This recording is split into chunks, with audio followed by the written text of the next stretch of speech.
ओम नमः सिद्धेभ्यः ओम नमः सिद्धेभ्यः मोक्षमार्गस्य नेतारं वेत्तारं कर्म भूभृतां ज्ञातारं विश्वतत्त्वानां वन्दे तद्गुणलब्धये नमः श्रीवर्धमानाय निर्धूतकलिलात्मने शालोकानां त्रिलोकानां यद्विद्यादर्पणायते तज्जयति परम ज्योति समं समस्तैरनन्तपर्यायै दर्पणतल एव सकला प्रतिफलति पदार्थमालिका यत्र।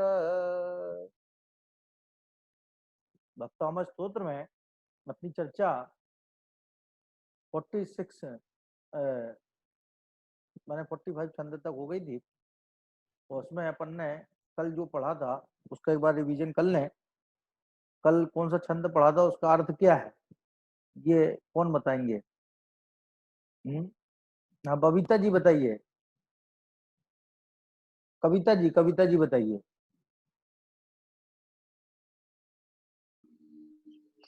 जय जिनेन्द्र पंडित जी। जय जिनेन्द्र की।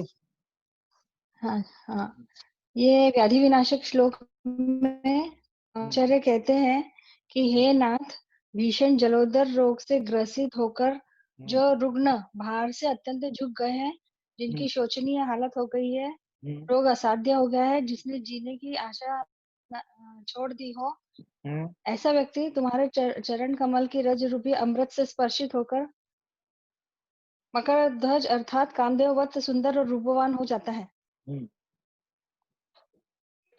ठीक, माने जो आपके चरणों की रज को, चरण कमलों की रज को अपने देह में लिप्त करता है, वो कामदेव के समान सुंदर रूप वाला हो जाता है। मकर ध्वज तुल्य रूपा भवंती। हाँ रेखा जी बताइए।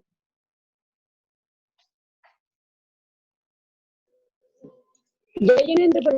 हाँ जय जिनेन्द्र जी। जिस मनुष्य को अत्यंत भयंकर जलोदर रोग उत्पन्न हो गया हो, उसके भाग से वो कमर से झुक गया हो, उसकी दशा शोचनीय हो गई हो, गंभीर दशा हो गई हो, असाध्य दशा हो गई को प्राप्त हो गया हो, उसमें जीने की आशा छोड़ दी हो, उसको तुम्हारे चरण कमल की धूल रूपी अमृत अपने देह को लगा ली, वह मनुष्य कामदेव समान रूपवान बन जाता है, अर्थात आपकी भक्ति से भव रोग विनाश कर सकता है। यानी जो आपके समान रूपी धूल को धारण करेगा, वह भव रोग का नाश करेगा। इसमें अपन इसका दूसरा अर्थ है भी ये कर सकते हैं कि इसमें कामदेव के समान रूप वाला हो जाता है, ऐसा लिखा है। तो कामदेव का नाम है अनंग। अनंग माने जो कोई शरीरधारी नहीं है, कामदेव माने अनंग। तो वो कह रहे अनंग रूप को प्राप्त हो जाते हैं। और अनंग कौन है? कि सिद्ध भगवान अनंग है। सिद्ध भगवान के कोई अंग नहीं, अंग माने शरीर और अनंग माने अशरीर। अनंग रूप को प्राप्त होते माने सिद्ध हो जाते हैं। निश्चय से देखा जाए, जो स्वरूप को अपने चित्त में धारण करते हैं, माने अपने चित्त में भगवान के सदृश अपने स्वरूप को ध्याते हैं, वे अनंग स्वरूप को प्राप्त करते हैं, अर्थात मकर ध्वज तुल्य रूप हो जाते हैं। व्यवहार से तो बहुत ही सुंदर हो जाते हैं, शारीरिक सौंदर्य को प्राप्त हो जाते हैं। और निश्चय से देखा जाए तो वे आत्मिक सौंदर्य को, माने जो जीव की परिपूर्ण शुद्ध निर्मल दशा, सिद्ध दशा है, उस सिद्ध दशा को प्राप्त हो जाते हैं। हाँ जी सरिता जी बताइए।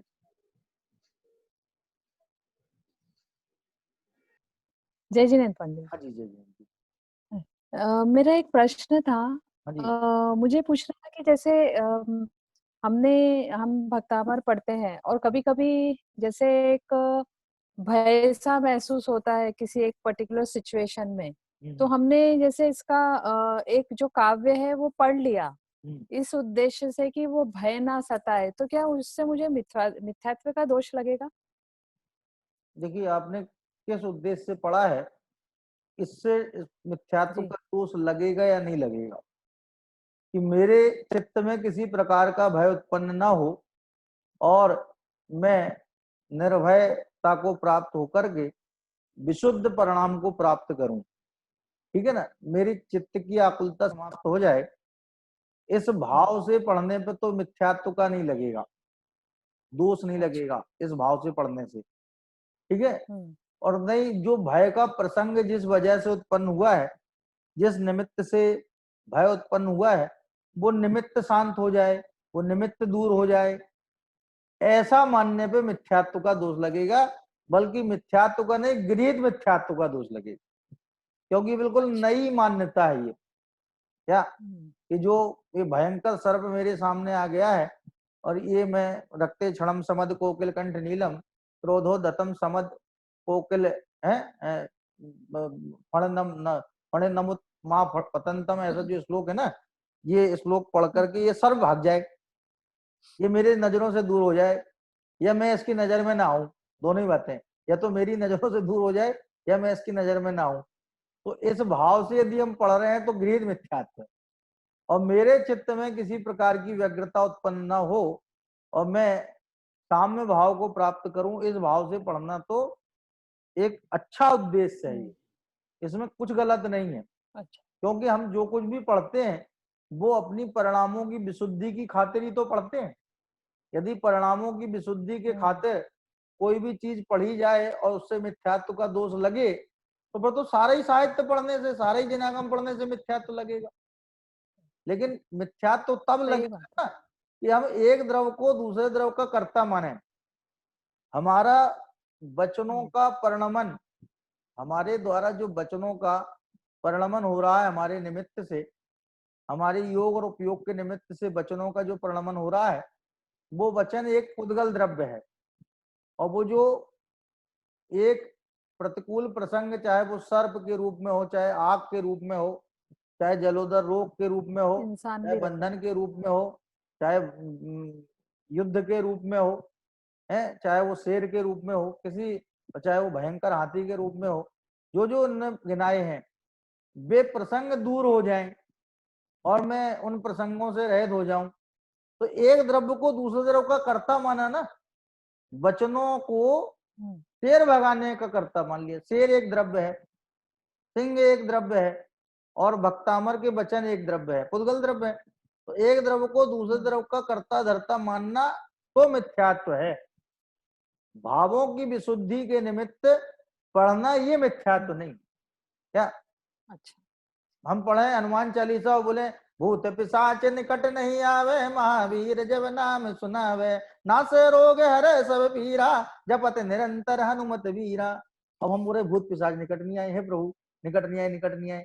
तो भाई साहब ये हम हनुमान चालीसा यदि पढ़ते हैं और भूत पिशाच निकट नहीं आएंगे ऐसी मान्यता पूर्वक पढ़ते हैं, तो मिथ्यात्व का दोष लगे। समझ आई बात? ये माने हम एक द्रव को दूसरे द्रव का कर्ता धर्ता मान करके उसका पाठ कर रहे हैं, तो मिथ्यात्व है।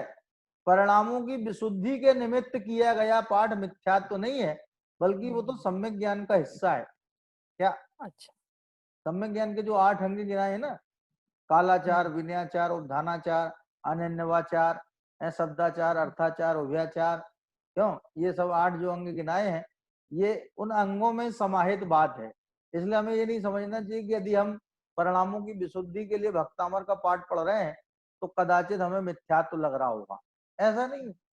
इससे पुण्य लगेगा, मिथ्यात्व नहीं लगेगा। मिथ्यात्व पाप प्रकृति है, पुण्य प्रकृति नहीं है। मिथ्यात्व पूर्ण रूप से पाप प्रकृति है, पुण्य प्रकृति नहीं है। और परिणामों की विशुद्धि के निमित्त किया गया भक्तामर का पाठ विशुद्ध रूप से पुण्य बंध का कारण है। बल्कि उसमें तो लिखा ना कि ऐसे ऐसे प्रसंग नष्ट हो जाते हैं। तो कैसे नष्ट हो जाते हैं? वैसा पुण्य का उदय आ जाता है उसके, तो वो सांप जो है बाजू में से निकल जाएगा आपके, भयंकर सर्प होगा या वो बाजू में से निकल जाएगा। शेर है वो नजरअंदाज करके चला जाएगा आपको कि नहीं कोई यहाँ पे भी है खाने की सामग्री, ऐसा नहीं समझेगा और चुपचाप निकल जाएगा। ये पुण्य का उदय। तो ये दो अलग अलग बातें हैं जिनको अपन को बाइफरकेट करके चलना चाहिए। मिथ्यात्व कहाँ पर है और कहाँ पर परिणामों की विशुद्धि है, दोनों बातों का अपने को ध्यान रखना चाहिए। अब जो है 46 नंबर का छंद है, ये बंधन मुक्ति को बताता है। कह रहे हैं कि हे प्रभु, भयंकर बेड़ियों से जकड़ा हुआ कोई व्यक्ति हो और वह आपके नाम मंत्र का, नाम भी एक मंत्र है, बताइए आप। लोग तो बड़े बड़े मंत्रों की बात करते हैं, लेकिन एक नाम भी मंत्र है। नाम मंत्र माने नाम लेना, ये भी एक मंत्र है। क्या? राम नाम, राम नाम, क्यों राम नाम की जाप करते कि नहीं करते लोग? राम नाम की जाप है। राम अपने यहाँ भी पूज्य है, राम हिंदुओं के भी पूज्य हैं। बस अंतर ये है कि हिंदुओं ने उनके राज्य स्वरूप को पूज्य माना, क्या उनके राज्य पद को, उनकी सराग दशा को पूज्य माना। और अपने यहाँ जो है, जब वीतरागी हो गए हैं, सिद्धत्व को प्राप्त हो गए, अरहंत पने को प्राप्त हुए, तब उनके पूज्य पना आया। मुनि पने को, भाई पूज्य पना जो अपने यहाँ प्रारंभ होता है वो मुनि पने से प्रारंभ होता है। रामचंद्र जी जब तक घर में थे तब तक वे पूज्य नहीं थे, जब तक वे महल में थे तब तक वे पूज्य नहीं थे। जब वे ही रामचंद्र जी मुनीश्वर जिनेश्वरी दीक्षा धारण करके मुनि हो गए तो वे पूज्य हो गए, अष्टद्रव्य से पूज्य हो गए। अरे इंद्र भी उनकी पूजा करता है। 3 लोक का नाथ जो इंद्र है वो स्वयं चतुर्थ गुण स्थानवर्ती, सम्यक दृष्टि, छायक सम्यक दृष्टि, एक भाव अवतारी, क्या 3 लोक में महाबली, वो भी मुनिराज की पूजा करता है। तो वो भी रामचंद्र जी की पूजा करता है। लेकिन कौन से राम की पूजा करता है? कि जो मुनि राम है, जो अरहंत राम है, जो सिद्ध राम है, जो राजा राम है, उनकी पूजा नहीं करता। क्योंकि जैन धर्म में राग को कहीं पूज्य नहीं बताया गया, इसलिए राग को पूज्य ना बताने की वजह से राग दशा भी स्वयमेव अपूज्य सिद्ध हो गई। तो ये नाम स्मरण करने से क्या होगा कि उसके अन्य प्रकार की आकुलता तो रहेगी नहीं। भगवान में चित्त हो, भगवान के स्वरूप में चित्त लगेगा तो सहज ही पुण्य का आश्रय होएगा, पुण्य का बंध होएगा और पुण्य उदय में आएगा। तो फिर जो है बाहर की बाधाएं अपने आप मिट जाएंगी। छंद पढ़ते हैं अपन। आपाद कंठ मुरु श्रंखल वेष्टितांगा, गाढ़म ब्रहन्न गण कोटि निग्रस्त जंगा, त्वन्नाम मंत्र मनिषम मनुजा स्मरन्ता, सद्य स्वयं विगत बंध भया भवन्ति। आपाद कंठ मुरु श्रंखल वेष्टितांगा, गाढ़ं बृहन्न गण कोटि निग्रस्त जंघा, त्वन्नाम मंत्र मनिषम मनुजा स्मरन्ता, सद्य स्वयं विगत बंध भया भवन्ति। प्रभु जी क्या कह रहे हैं इसमें? बंधन से मुक्ति बता रहे हैं। आपाद कंठ, एक ऐसा व्यक्ति, ऐसे व्यक्ति, एक व्यक्ति नहीं बहुवचन है, भवंती माने है, सद्य स्वयं विगत बंध भया भवंती। सद्य माने शीघ्र ही, स्वयं माने अपने आप, बंध के भय से विगत भवंती, रहित हो जाते हैं। जो त्वं नाम मंत्र मनीषम, त्वं नाम मंत्रम, त्वं नाम मंत्रम, तुम्हारे नाम रूपी मंत्र को, अनिशम निशा पर्यंतम, अनिशम रात्रि तक, मैंने दिन भी शामिल हो गया। कोई बात बोले रात्रि तक कि भैया ये पाठ कब तक चलेगा, ये रात्रि तक, तो इसका मतलब दिन भी शामिल हो गया इसमें। अनिशम माने रात्रि तक, तो करे दिन और रात दोनों समाहित हो गए। तो करे त्वं नाम मंत्र मनीषम, तुम्हारे नाम रूपी मंत्र को दिन रात, अहोरात्रम, अहो माने दिन, रात्रि माने रात, तो करे दिन रात स्मरंता, स्मरण करता है। कौन? मनुजा, जो मनुष्य, वह सद्य माने शीघ्र, स्वयं ही, सद्य माने शीघ्र ही, स्वयं माने अपने आप, क्या विगत बंध भया भवंती, बंध के भय से विगत माने रहित हो जाता है। मुझे देखो कितनी गजब की बात लिखी इसमें, विचार करने की बात है, मानसिकता बदलने जैसी बात है ये।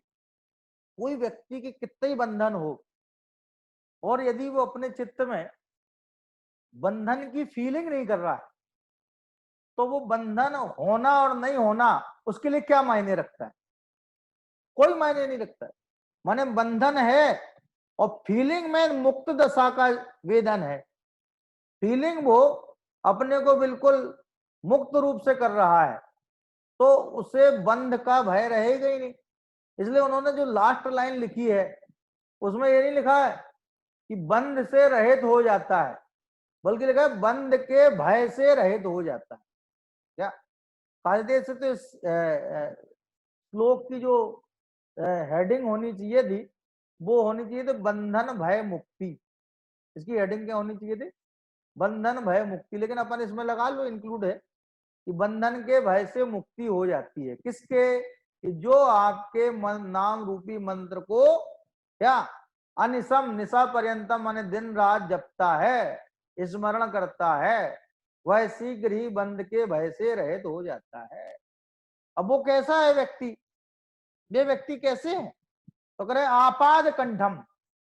क्या आपाद कंठम? पाद माने पैर, आपाद माने पैर से लेकर कंठ तक ऐसी बेड़ियां हैं जो गले से लेकर पैर तक जकड़ी हुई है। क्या जो बहुत ही भयंकर अपराधी हो, जिसके भागने का बहुत भय हो कि किसी भी कीमत पे भाग जाता है, क्यों? मिस्टर नटवरलाल सरीखा हो, और मिस्टर नटवरलाल सरीखा हो तो उसको कैसे आपाद कंठ, क्या माने कंठ से लेके पैर तक बेड़ियों में जकड़ दिया जाए। तो कह रहा है ऐसी पोजीशन हो गई है कि किसी व्यक्ति को पाप के उदय से, क्या पाप का उदय ऐसा आ गया, माने इसी छंद से लोगों ने ये किंवदंतियां निकाल ली कि राजा भोज ने जो है ये भक्तामर के आचार्य जो थे ना, मानतुंगाचार्य, और उन्हें जो है अपने कैद खाने में कैद कर दिया था किसी प्रसंग से, और फिर उन्होंने भक्तामर पढ़ा तो वो 48 ताले टूट गए। कितने टूट गए? 48 ताले टूट गए और उनके बंध से रहित हो गए। मैंने आप खुद सोचिए जरा कि कोई एक वीतरागी संत हैं, दिगंबर संत हैं, बिल्कुल ज्ञान ध्यान तप में लीन रहने वाले संत हैं, जिन्हें दीन दुनिया से कोई मतलब नहीं है, जो अस्त्र शस्त्र वस्त्र इत्यादि का पूर्णतया त्याग कर चुके हैं, उनको कोई 48 तालों में क्यों बंद करेगा? अच्छा चलिए मान लिया, हम एक बार मान लेते हैं कि दिगंबरों के यहाँ पे 48 छंद हैं, तो उनके यहाँ आचार्य मानतुंग को 48 तालों में बंद किया गया। श्वेतांबरियों के यहाँ 44 ही छंद हैं। कितने छंद हैं? 44। तो क्या उनके 44 ताले लगाए गए थे क्या? फिर ये माना जाए? माने ये लोगों ने पता नहीं कहाँ से बातें निकाल ली हैं। ये इस छंद से भी लोगों ने निकाल ली बात। ये बात निकाल ली कि भाई जब वो ये छंद पढ़ते हैं ना तो सारे बंद, सारी श्रृंखलाएं, सारी बेड़ियां हैं, सारी जंजीरें टूट जाती हैं। क्या वो कह रहे हैं कि जंजीरें टूटे चाहे न टूटे, हैं न टूटने की गारंटी है और न नई टूटने की गारंटी है।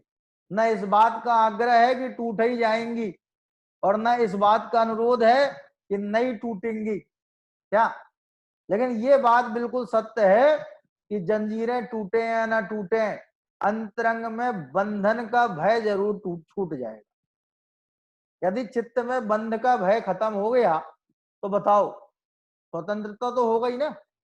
और कैसी स्वतंत्रता होती है? तो कह रहे आपाद कंठम, कि पैर से लेकर कंठ तक, क्या उरु श्रृंखल, उरु श्रृंखल माने कि सांकलों से जकड़ा हुआ, क्या कंठम उरु कह रहे हैं सांकलों से जकड़ा हुआ, वेष्टित, वेष्टित माने सहित, अंगाहा, क्या आपाद कंठम उरु, पैर, क्या कंठ, और उरु माने जंघाएं, उरु माने जंघाएं। तो कह रहे हैं पैर, कंठ और जंघाओं में श्रृंखला, श्रृंखला माने बेड़ी, उससे वेष्टित अंग वाला, वेष्टित शरीर वाला, अंग बोलते हैं शरीर को, अंगी बोलते हैं आत्मा को। देखो अंगी ने अंग को धारण किया है। किसने धारण किया है? क्या अब यदि अपन थोड़ा और आगे इससे और आगे चलें तो यदि शरीर अंगी है तो वस्त्र उसके अंग है। क्योंकि शरीर ने वस्त्रों को धारण किया है। और पीछे चलें तो आत्मा ने शरीर को धारण किया है। तो आत्मा है अंगी और शरीर है अंग, और अंगा माने शरीरधारी। तो कह रहे हैं आपाद कंठम, पैर से लेके कंठ तक, और उरु, उरु माने जंघाएं, जंघाओं तक, श्रृंखल माने श्रृंखलाएं, बेड़ियां, उससे वेष्टित अंगाहा, वेष्टित माने अच्छी तरह जकड़े हुए अंग वाले, शरीर वाले। जैसे किसी चीज को किसी से वेष्टित कर दो माने पूरी तरह जकड़ के लपेट के रख दो। क्या शास्त्रों को लपेटने वाला जो वस्त्र होता है उसको भी वेष्टन बोलते हैं। क्या बोलते हैं? उसी वेष्टन से शब्द होना है वेष्टित। उसमें बहुत अच्छी तरह लपेट करके बहुत ही करीने के साथ में जो है शास्त्र को रखा जाता है, जिससे भाई पहले जमाने में तो क्या है, छपाई का कोई साधन नहीं था, सब हस्तलिखित प्रतियां हुआ करती थी। तो उस जमाने के लोग वो है वेस्टर्न में कपड़े में बहुत सुरक्षित तरीके से शास्त्र को रखते थे, कहीं एक पन्ने के एक कोना भी ना मुड़ जाए। यदि वो मुड़ जाएगा तो वो शास्त्र फट जाएगा, फिर तो दूसरा कोई है नहीं, इतना उसकी वो संभाल रखते थे। तो वेस्टित माने अच्छी तरह से जकड़ा हुआ। तो कह रहे आपाद कंठम, पैर से लेकर कंठ तक, और कंठ से लेकर उरु माने जंघाओं तक, श्रृंखल, श्रृंखल माने बेड़ियां, उससे वेष्टित अंग वाले। और कह रहे हैं गाढ़म ब्रहण, क्या गाढ़म माने अच्छी तरह से, गाढ़म ब्रहण माने घिस गई है। क्या घिस गई है? निगड़, निगड़ माने रगड़ से, निगड़ से माने रगड़ से घिस गई है। क्या घिस गई है? कोटि निग्रष्ट जंगा, क्या कि कोटि, इसमें लिखा है कोटि माने करोड़ों बड़ी बड़ी बेड़ी से। वो कह रहे हैं कि एक दो बेड़ियां नहीं लगाई हैं, करोड़ों बेड़ियां लगा दी। यद्यपि ऐसा संभव नहीं है, लेकिन उपमा में तो सब कुछ संभव है, उपमा तो दी जा सकती है ना। तो कह रहे हैं मानो करोड़ों बेड़ियों से, क्या निगड़ माने अत्यंत कठोर मजबूत, करोड़ों बेड़ियों से निग्रष्ट जंघा, छिली हुई जंघाओं वाले। कैसी? छिली हुई जंघाओं वाले। गाढ़म माने प्रगाढ़म, गाढ़म का मतलब क्या है? प्रगाढ़। और ब्रहण माने बड़ी बड़ी, कि प्रगाढ़ और बड़ी बड़ी ब्रहण है। बृहद द्रव्य संग्रह माने बड़ा द्रव्य संग्रह, बृहद, बृहन माने बड़ा। तो कह रहे हैं गाढ़म ब्रहण है, एक मुंबई एक बृहन मुंबई है, अब बृहन माने बड़ी मुंबई। तो कह रहे हैं गाढ़म ब्रहन माने प्रगाढ़ और बड़ी बड़ी, और निगड़ कोटि, निगड़ कोटि माने, निगड़ माने बेड़ी, निगड़ माने क्या मतलब? बेड़ी। और कैसी बेड़ी है? कि करोड़ों की, प्रगाढ़ माने बड़ी मजबूती से बंधी हुई, और बड़ी बड़ी बेड़ियां जो कि करोड़ों की संख्या में है, उनसे निघ्रष्ट माने जंघाएं जिसकी छिल गई हैं। इतनी मजबूती के साथ बेड़ियां उन लोगों के बांधी गई हैं कि उन बेड़ियों की रगड़ से, उन बेड़ियों के घर्षण से जंघाएं उसकी छलनी छलनी हो गई हैं, छिल गई हैं। ऐसे व्यक्ति भी त्वन्नामम, त्वन्नाम मंत्र मनीषम, त्वम नाम मंत्रम अनिशम, तुम्हारे नाम रूपी मंत्र को, अनिशम माने निशा पर्यंतम, दिन रात स्मरंता, स्मरण करते हैं वे मनुजाह, सद्य माने शीघ्र ही, स्वयं बंद भया विगत भवंती, बंद के भय से रहित हो जाते हैं। विगत माने रहित, बंद के भय से रहित हो जाते हैं। फिर से देख लीजिए, आपाद कंठम उरु श्रृंखल वेष्टितांगा, पैर से लेकर कंठ तक और कंठ से लेकर जंघाओं तक श्रृंखलाओं के वेष्टित होने से, बेड़ियों के जकड़े होने से, जकड़े होने वाले शरीर वाले, जकड़े हुए शरीर वाले, सीधा अर्थ करें तो क्या कर सकते हैं कि पैरों से लेकर कंठ तक और कंठ से लेकर जंघाओं तक श्रृंखलाओं से जकड़े हुए शरीर वाले मनुजाहा, मनुष्य। कौन, किनकी बात है? मनुष्य की। और कैसे हैं वे मनुष्य? गाढ़म ब्रहण, अत्यंत प्रगाढ़ रूप से बंधी हुई बड़ी बड़ी निगड़, निगड़ माने बेड़ियां, करोड़ों की संख्या में जो बेड़ियां हैं उनसे निगृष्ट जंघाओं वाले, छिली हुई जंघाओं वाले जो मनुष्य हैं वे त्वं नाम मंत्रम, तुम्हारे नाम रूपी मंत्र को अनिशम, निशा पर्यंतम, अर्थात दिन रात स्मरणता, स्मरण करते हैं। तो क्या होता है? सद्य मन शीघ्र ही, स्वयं माने अपने आप, कोई देव आके नहीं करेगा उनके लिए, उनकी हेल्प कोई देव करने वाला नहीं है, वो शीघ्र ही स्वयं ही क्या बंध के भय से रहित हो जाते हैं। माने देखो इसमें पराधीनता भी नहीं है। नहीं नहीं साहब, हमने मंत्र तो जप लिया, भगवान का नाम तो ले लिया, और यदि हमारे बंध को दूर करने वाले देव नहीं आए तो कह लें तो का कोई इलाज नहीं है। तो एक ऐसी बीमारी है, इस तो का कोई इलाज नहीं है। ऐसा हो गया तो, ऐसा हो जाता तो है, ऐसा हो जाएगा तो, भाई साहब इसका कोई इलाज नहीं। क्या वो कह रहे हैं कि नहीं आए तो कह लें नहीं आएंगे।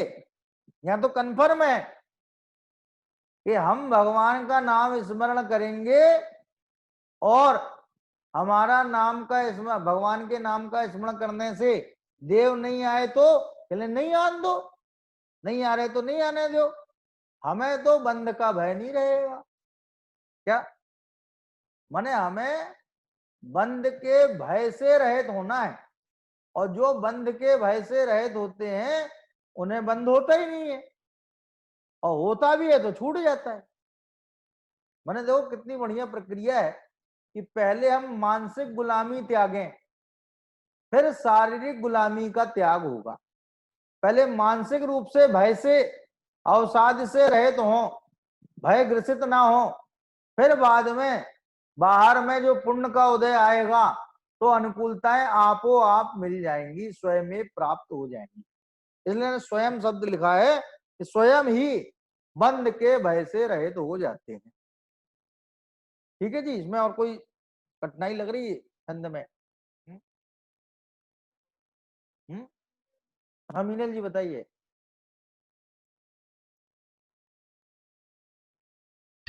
पंडित जी, इसमें आपने बताया ना उरु मतलब जंघा, हाँ। और ये इसके शब्दार्थ में जो लिखा है उसमें पूरा जो वर्ड दिया है 3 को मिला के उसमें साकलों से जकड़ा हुआ शरीर वाला, तो इसमें जंघा वर्ड तो आया नहीं है, कि उसमें जंघा वर्ड तो आया नहीं है।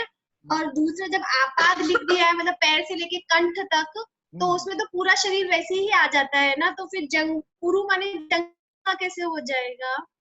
नहीं, मैं इसलिए बोल रहा हूँ ना कि जैसे मान लो किसी चीज को हाईलाइट करना होता ना, जैसे चूंकि आपने बात छेड़ी है तो छोड़नी नहीं चाहिए। कि जैसे एक उदाहरण आता है कि एक बार एक राजा ने एक कोई दूसरे राजा पे विजय प्राप्त की, तो उस विजय का समाचार उसका जो दूत था वो अपने राजा को देने आया, तो वो कहने लगा कि महाराज की जय हो, और फिर कहता है क्षत्रिय आयाता सूर वर्मापी, कि क्षत्रिय लोग आ गए हैं, सूर वर्मा जी भी आ गए हैं।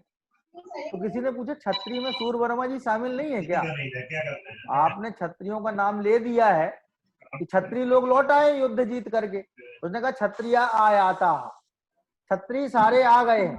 अपने राजा को सूचना दी कि क्षत्रिय सारे आ गए हैं, और साथ में एक बात और जोड़ दी, सूर वर्मापी, सूर वर्मा जी भी आ गए। तो किसी ने प्रश्न किया कि भैया सूर वर्मा जी क्षत्रिय नहीं है क्या?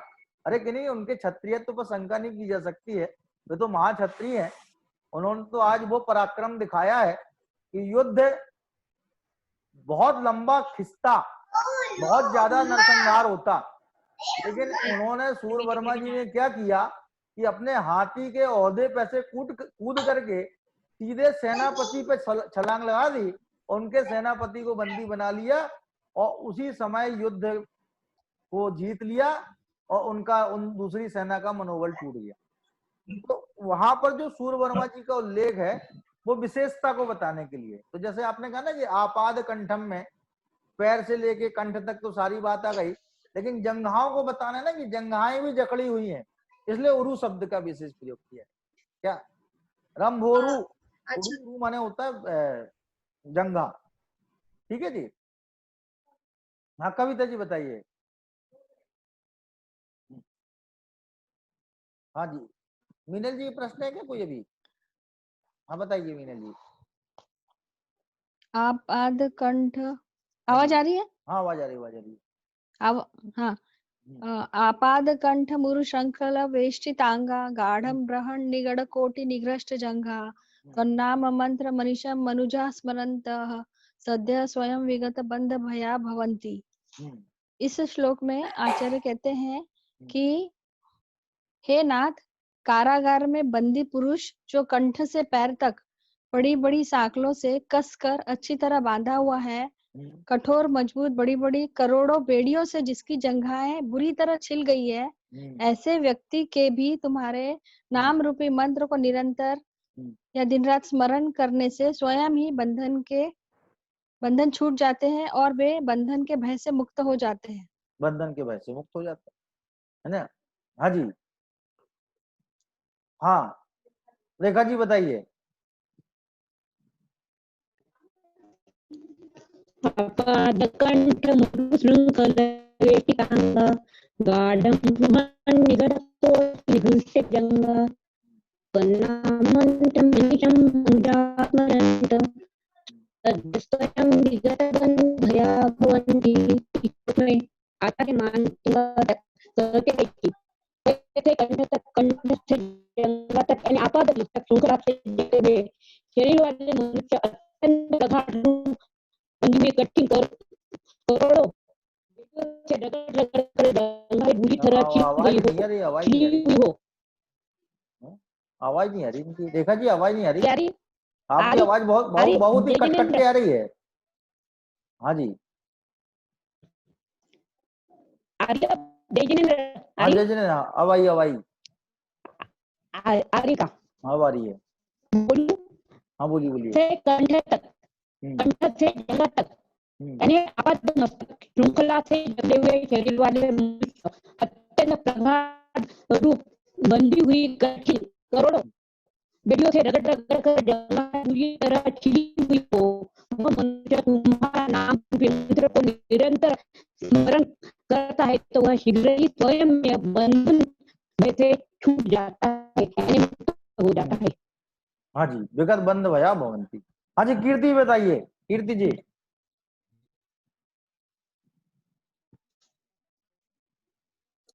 जय जिनेन्द्र। हाँ जय जिनेन्द्र बताइए जी। हाँ इस छंद में मानतुंगाचार्य जी ने कहा है, हे भगवान, किसी व्यक्ति को पाप के उदय से पांव से लेकर के कंठ पर्यंत साकलों से जकड़ा हुआ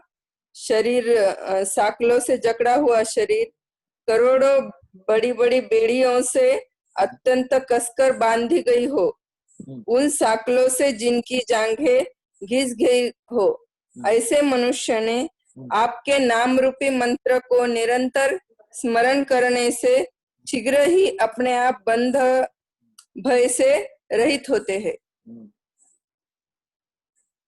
ठीक। हाँ जी। हाँ मीनल जी बताइए। हाँ पंडित जी मैं ये पूछी थी, वेष्टित जो वर्ड है उसका शाब्दिक अर्थ क्या होगा? वेष्टित का वेस्टर्न माने होता है लपेटना, वेष्टित माने लपेटा हुआ, बांधा हुआ। यहाँ पे वेष्टित का मतलब क्या है? बांधा हुआ। ठीक है ना।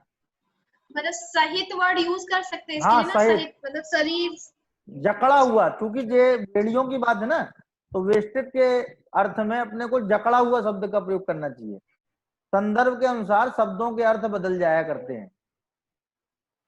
ठीक है जी। मतलब वही मैं वो इतना कंफ्यूज हो गई ना उर्दू में, मतलब मैंने उर्दू का वर्ड जकड़ा हुआ लिख लिया, फिर मैंने क्या मैं हाँ वो इससे शब्दार्थ दिया था, सही है सही है। मैं अब अभी दोबारा वो लिख ज्वाइन लिया कर लीजिए करेक्ट आप लोग। करके। हेलो, ये कह रहा हूँ मैं, दोबारा ज्वाइन कर लीजिए इसको, मीटिंग को। हाँ जी हाँ जी हाँ हाँ जी हाँ जी। हाँ हाँ इसका बताऊं अर्थ में? हाँ, बढ़ते बढ़ते। हे जिनेन्द्र भगवान, हाँ जो मनुष्य पांव से लेकर कंठ पर्यंत और जंघा तक जकड़ा हुआ है, सांकलों से जिसका शरीर जकड़ा हुआ है, और जो अत्यंत प्रगाढ़ रूप से बड़ी बड़ी बेड़ियों से जिसकी जंघाएं छिल गई हैं, ऐसे मनुष्य आपके नाम रूपी मंत्र को निरंतर अर्थात दिन रात स्मरण करने से शीघ्र ही बंधन के भय से मुक्त हो जाते हैं। ठीक ठीक। ऐसा ना, मैं सोच रहा हूँ अपने 2 छंद बचे हैं और कल 1 दिन बचा है अपने पास में, ठीक है ना। बाकी तो फिर 10 धर्म प्रारंभ हो जाएंगे तो वो अलग विषय चलेगा। तो कल अपन 2 छंद पढ़ेंगे, क्या है ना। कल दो छंद पढ़ेंगे अपन लोग। तो सब लोग 9 बजे जो है ना मीटिंग अटेंड करेंगे, और 9 बजे से अपन अपनी क्लास प्रारंभ करके 10 बजे तक जो है, ये 10 सवा 10 तक जो भी, क्योंकि जूम तो 40 मिनट अपने को देता है, तो अपन 80 मिनट लगभग जो है 2 छंदों पे विचार करेंगे। इसलिए आप जो है ये जितने छंद अभी तक हो गए हैं उनका भी पाठ कर लीजिएगा, अर्थ समझ लीजिएगा, और कल जो 2 छंद अपन पढ़ेंगे तो उनके बारे में अपन विचार करेंगे। और अपने 46 छंद अभी हो गए हैं, ठीक है। तो कल 9 बजे सभी अपन उपस्थित पंडित होंगे। जी हाँ एक क्वेश्चन और है। हाँ मैंने बताइए। एक बार हुकुमचंद जी भारी जी के प्रवचन में सुना था, हाँ जैसे आपने बताया था, ये किंवदंती है कि मतलब भक्तामल में ये छंद आए, उसके आधार पर लोगों ने ऐसा बना लिया कि उनको 48 बेड़ियों में 48 तालों में बंद किया था कोई, जैसे तो ये सच्ची घटना ही होगी कि ऐसा हो ही नहीं सकता नहीं, कि हो ही नहीं निर्गंथ सकता मुनि ना को ये। कोई अपन ऐसे बंद कर सकते हैं? प्रैक्टिकली सोचो कहाँ संभव है ये। एक दिगंबर संत, उनको कोई राजा 48 तालों में, इसका मतलब एक कमरे के अंदर एक कमरा, फिर कमरे के अंदर कमरा, कमरे के अंदर कमरा, या तो फिर ऐसा होगा, या फिर एक कमरे में 48 कुंडे हों और 48 ताले हों, या फिर एक कुंडा इतना बड़ा हो कि जिसमें 48 ताले लगाए जा सके। माने ये सब चीजें एक दिगंबर ये प्रैक्टिकली भी संतों के ऐसा लिए कभी होता संभव नहीं नहीं है है, किसी भी में। है ना। जी ये जी तो वही केवल पूछ रही एक थी। प्रकार हाँ से हाँ सेटिंग की गई है। इसको क्या बोलते हैं, सेटिंग की गई। कैसी सेटिंग की गई भाई, इसमें लिखा है 48 छंद लिखे हैं, तो एक एक छंद पढ़ते गए, एक एक ताला टूटता गया। एक छंद पढ़ा, एक ताला टूटा, दूसरा छंद पढ़ा, नहीं तो दूसरा इस ताला हिसाब से टूटा। तो 47 ताले होने चाहिए, क्योंकि बंधन का भय तो उन्हें 47 छंद में ही हो गया ना, हाँ बंधन फिर तो भाई मतलब। इस हिसाब से तो 47 में, आज तो 46 में छंद है, तो बाकी 2 छंद में कौन से ताले टूटे थे, क्यों। तो ये भी हाँ एक चीज वही ऐसी है जो अपन विचार करें कि संभव नहीं है।